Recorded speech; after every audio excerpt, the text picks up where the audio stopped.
Hello beautiful soul! Welcome back to my channel. This is Meicha Amer from Japan, Kabayan Scorpio. This reading is for you. Tingnan natin ang iyong March 8 to 14, 2026. Maraming salamat muna sa mga subscriber, new subscriber, cross-watcher, at sa mga bagong pasok dyan. Welcome na welcome kayo sa bahay ni Ate Aimee. Salamat din sa nakataba ng puso niyong mga comments at sa mga nagpa-personal reading. Marami pong salamat. Kung gusto niyo na energy niyo lang talaga, ang gusto niyo makuha natin, all the details is in description below. Paka-check na lang. Diyan rating tayo Scorpio, kunin mo lang ang sayo at itapon ang hindi naman talaga sayo. Maaring vice versa. Energy mo, energy ng person mo, energy ng malapit sa puso mo, nangyayari or mangyayari pala. Use your own intuition, lawakan nyo inyong isipan, ano man ang gender mo, ano man ang edad mo, wala sa baraha ang kapalaran ng tao. Kayo pa rin ang makapagpapabago nito. Gawin yung guide yung mga warning, hindi yung negative warning yun, para magkaroon din kayo ng idea, awareness, o mga pwedeng maiwasan, no? Pero tatandaan nyo palagi, hindi nyo kailangan mag-resonate. Ano ko lang kayo, hindi nyo kailangan mag-resonate sa reading. Ang kinakailangan nyo dito, magkaroon kayo ng idea, awareness, action, o mga pwede nyo maiwasan at iba pa. Tatandaan nyo palagi yon ha? Hindi lahat isa positive. That is reality ng buhay. No, kung hindi nyo alam ang warning, walang magiging positivity. Okay? Okay, meron kang Gemini, Libra, Capricorn, Aries, and Leo.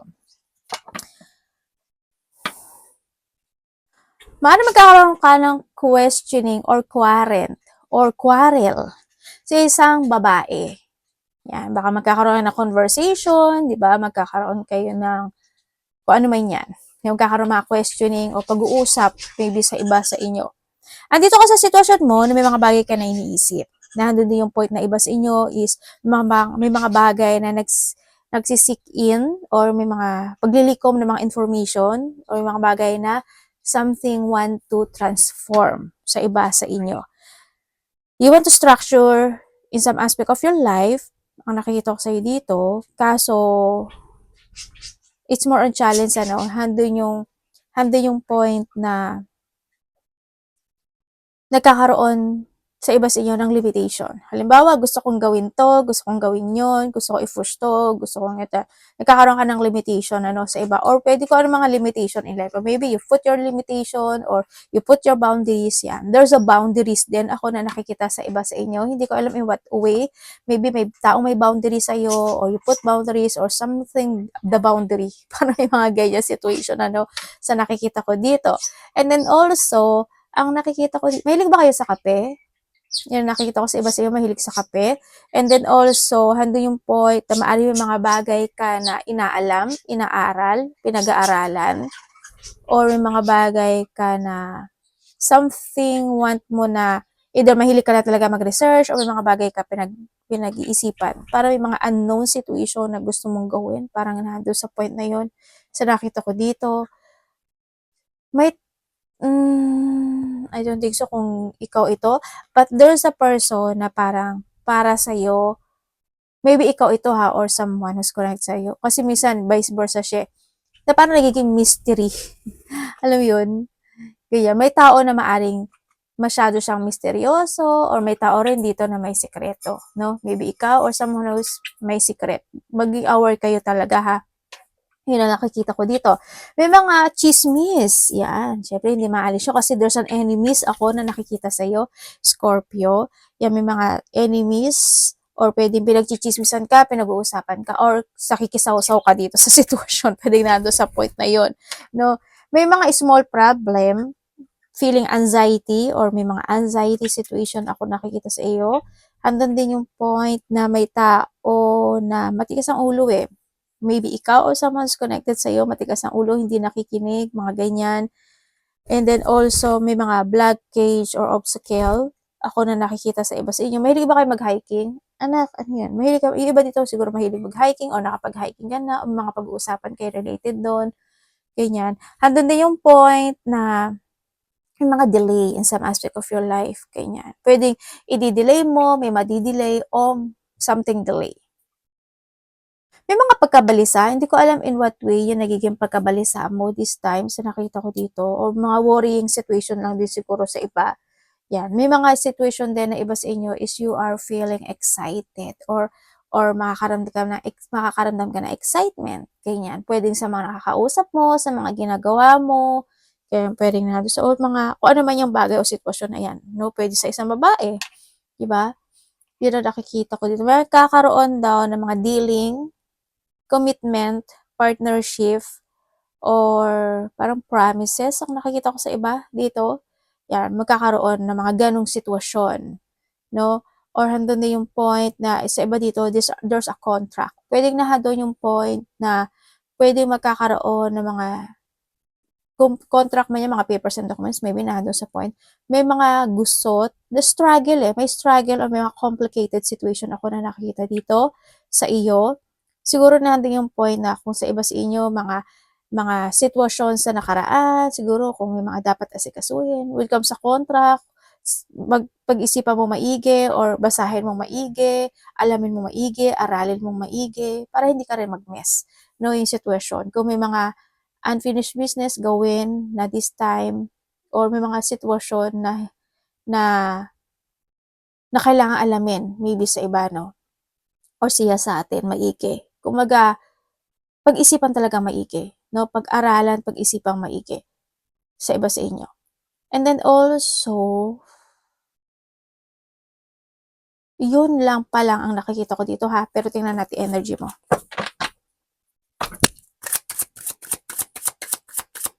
Ano energy ni Scorpio?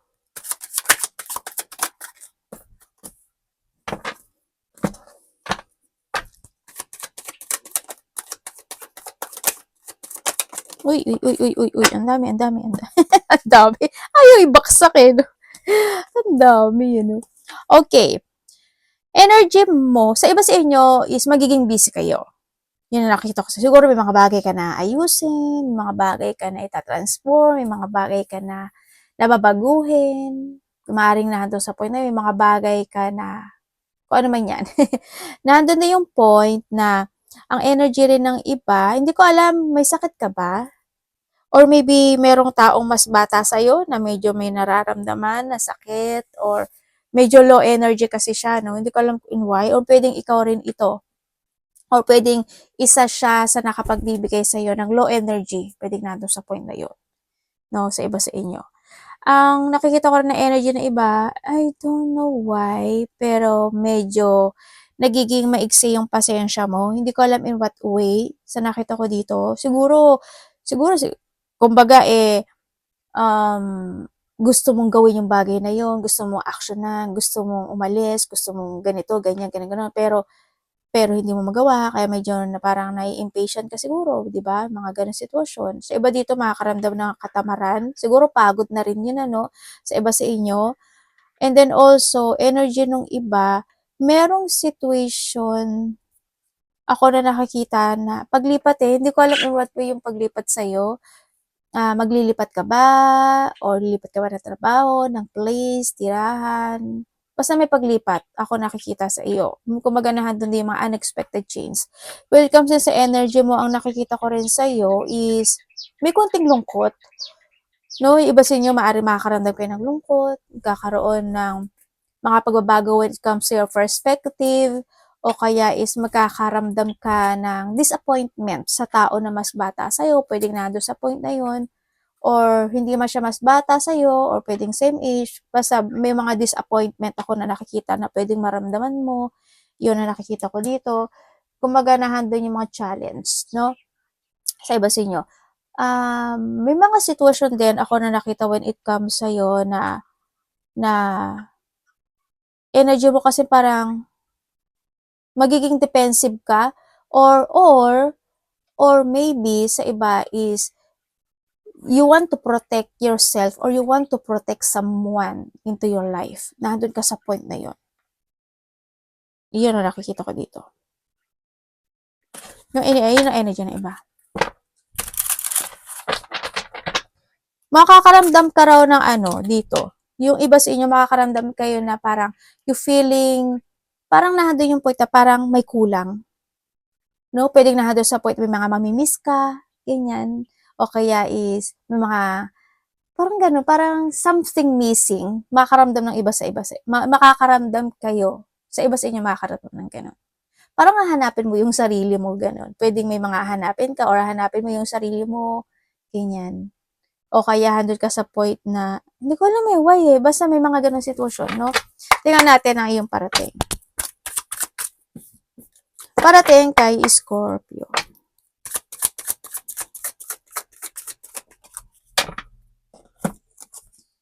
Ten of Coin. Anak, ato de, siya tumate. Parating po sa kanya. Parating, ay, Devil!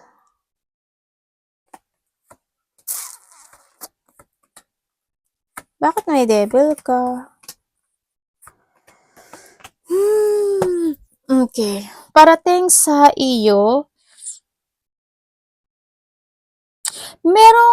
meron ka daw na ikaka-worried. Ganyan. May mga worrying situation ako na nakikita sa iyo. Pwedeng a family, money, trabaho, ganyan. Or relationship. Basta there's a worrying situation ako na nakikita dito. Nandito ka sa situation mo na yung iba sa inyo, you feeling anxiety, stress, depression, mga ganyan. Anak, hindi pwede yan. Dami tayo. Ang parating din sa iyo is, ang nakikita ko sa iyo dito is,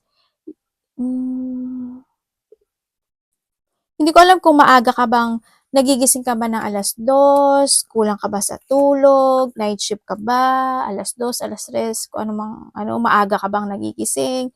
Yun, kaya kung mga gano'n, no, medyo bawawi ka na lang din, no, sa iba sa inyo. Dito sa sitwasyon kung anong oras ka man, 4, 5, pwedeng na doon sa point na yun, or 2, 3, ganyan. O pagising-gising ka. Ang nakikita ko rin dito sa iyo is, ang dami, busy ka ata. Busy, parang iba dito busy, parang may mga multitask or multiple priorities ka daw na gagawin. Ganyan. May mga bagay ka na i-analyze or may mga bagay ka na ipa-progress. Ganyan. And then also, ang parating sa iyo, may tao na nakakausap mo na to. May lalaki akong nakikita. May lalaki. Hindi ko alam kung ano yung lalaki, but there's an offering. Pwedeng yung lalaki na iyon may ibibigay sa sayo o may i-offer sa sayo. Or ikaw ito sa kanya ha, vice versa tayo. Pwedeng ikaw yung mag-offer sa isang tao, babae man o lalaki, pwedeng gano'n. Sa iba dito, parang nandun yung point. Kasi may babae rin tayo nakita. Ako nakita dito, gano'n. But there's an offering. No? And then also, handun na yung point na there's a manifestation ako na nakikita sa'yo. Ibig sabihin, you're manifesting something na you want to make it reality. Pwede na handun sa point, may mga gusto kang kahilingan na gusto mong maganap o mangyari.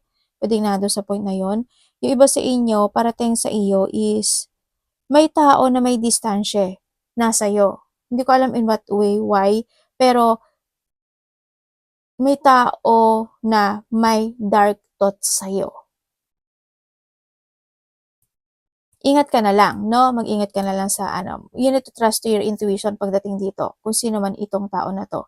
Babae man siya o lalaki, kung sino man, but may tao na may dark thoughts sa'yo. Or pwede rin naman na masama talaga yung ugali niya, or may attitude, or mukhang pera, mga ganun sitwasyon.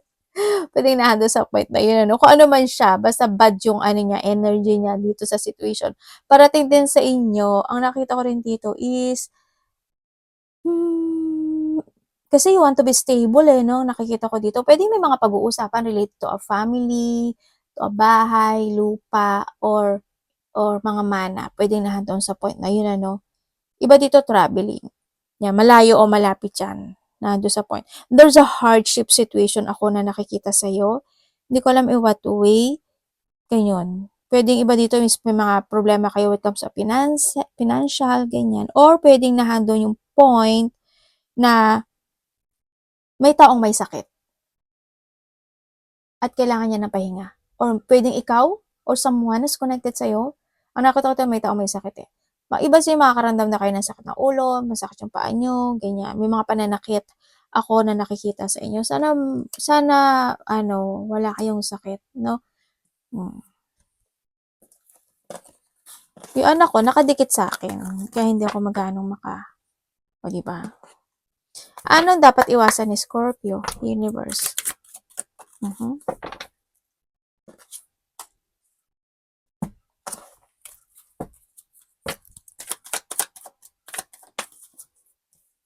Okay, dapat mong iwasan.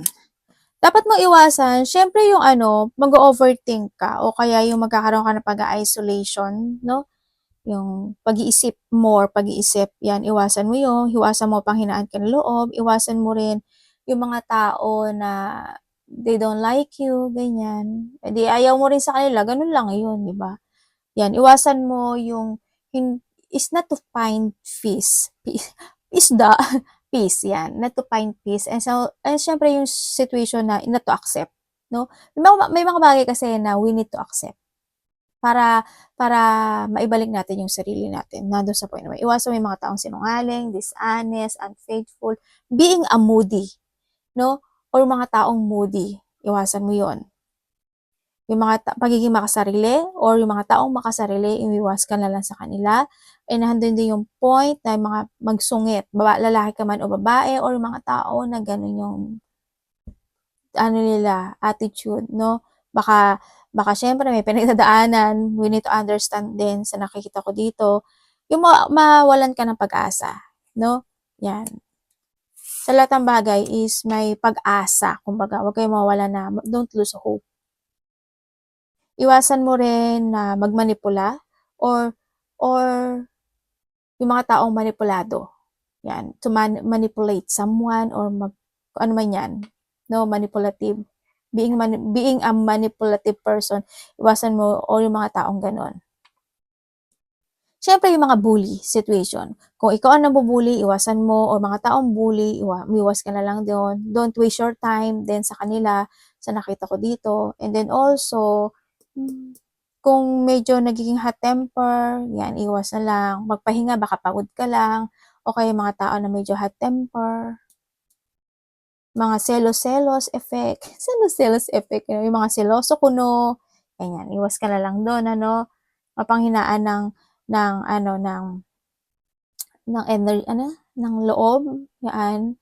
O kaya yung mga malo self-esteem ka, ganyan. Yung hindi ka magkaroon ng pagpupursige or pagsisikap sa isang sitwasyon, ganyan. Or mga bagay na dapat i-fix. Siyempre yung sarili mo, alagaan mo rin yung sarili mo. Love, kapatid, anak, magulang, karelasyon, kaibigan, pamilya, sino man itong love ni Scorpio. Anak, kailangan talaga, anak, nasa harapan kita. Paano magbabalasa si mami niya? Tulog na yung anak ko, tinulugan niya ako.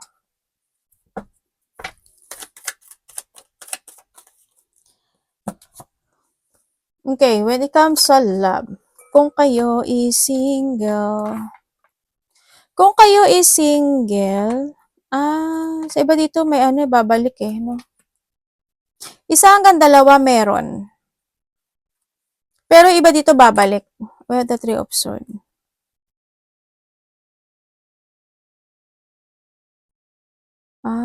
Okay. Sa mga single dyan, yes, meron. Isa hanggang dalawa meron. Ang isa dito, pabalik. No? Pero ang nakikita ko dito, hindi ko alam kung may problema siya sa pera. No? Yung iba dito, kung babalik ito, may problema to sa pera. Kung hindi naman, kung yung isa dito is bago, ang nakikita ko dito is, hindi ko pa nakikita kasi yung love. But, ang dun yung point na, getting to know each other. Yun ang nakikita ko dito. Pero ingat ka lang din. No? Sa nakita ko dito. Kasi baka magulat o ma-shock o ikabigla mo, may malalaman ka kasi sa kanya. Kaya ingat ka lang din. Huwag ka masyadong mahulog din muna. No? Basta slowly but surely lang din. Ang nakita ko, kung kayo naman is nagkahiwalay nitong tao na to, kung dalawa kung nagkahiwalay kayo ng tao nito, yes, there's a third party relationship, sa nakita ko, naging patient talaga yung isa sa inyo. Naging mahaba yung pasensya, pero dumating kasi yung point na napagod na siya. Kung titingnan ko dito, pinaglaban niya pa or pinaglaban mo pa yung connection na ito, no? Pero wala talaga eh. Nagkaroon pa talaga ng pag-uusap, naging responsible ka naman, or vice versa.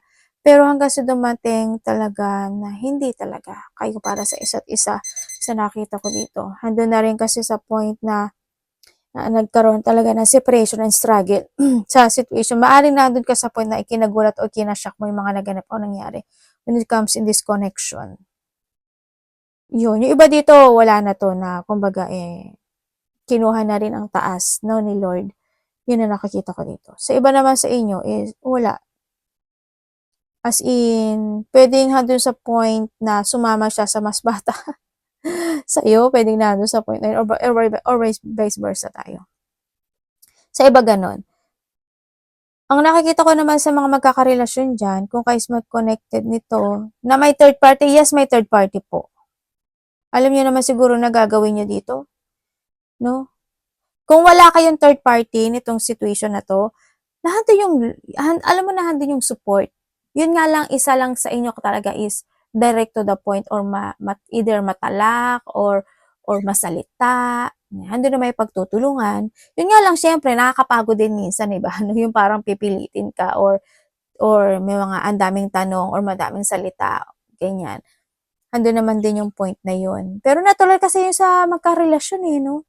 Yan, nandun yung passion, nandun yung pag-uusap, nandun yung being responsible naman yung isa, nandun naman yung valuing sa nakikita ko dito.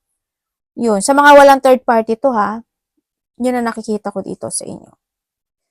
Kumbaga nandun you try to invest more in this relationship. Yun, kung bago pa lang kayo nito, nandun yung bonding talaga, parang getting to know each other. Pwedeng LDR din kasi yung iba dito sa nakikita ko dito. Pero kung may third party, oo, meron talaga. As in, sana hindi kayo maghiwalay. Di ba? Ganun din sa mag-ingat lang kayo yung mga walang third party kasi may mga time na mag-aaway daw kayo o hindi kayo magkakaintindihan. May mga parating. May mga ikakagulat o ikakashock ka, maari na mangyayari pala yun, mga ganyan. Pero iba sa inyo siguro na yung point na hindi man siya mag-sorry sa'yo, nando yung point na pinaparamdam niya yung sorry pagdating sa ganun. Pero, hoping totoo siya. Hoping totoo siya. Siniraan pa talaga yun. Mararamdaman niyo naman yan. Money ni Scorpio.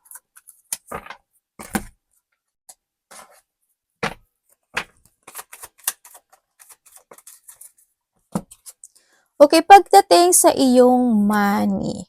Pagdating sa money mo, alam mo, hindi ko naman nakikita na sayat ka, no, Scorpio. Nabibili mo yung gusto mo, ganyan. Kumbaga, you enjoy the reward or your success because sa effort na binibigay mo talaga, nandun sa point na yon.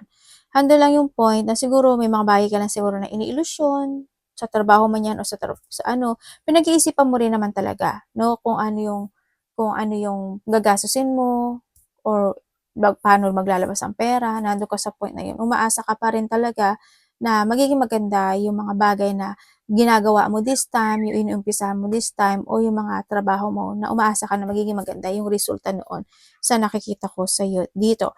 Ang nakikita ko rin sa iyo is maaring may tao na either magbibigay sa iyo ng suporta o pagmamahal pagdating sa pera or ikaw ito sa kanya. May support ako na nakikita. Pwede rin na may mga pagkagastusan ka kasi lalabas ka, kakain ka sa labas, together with your friend, or pwedeng ikaw lang din, nando sa point na yun. Yun na nakikita ko sa iyo dito. May mga mag-chill-chill. Pero dito sa sitwasyon mo, may tao dito na nagsisinungaling. May taong magsisinungaling na related to money. Sana you need to open your eyes, then or makiramdam ka talaga kung totoo siya or hindi. Mag-ingat ka. Kasi may pagsisinungaling. Basta pag pera na pinag-usapan, wag lang ayon ng ayon, wag bulag-bulagan.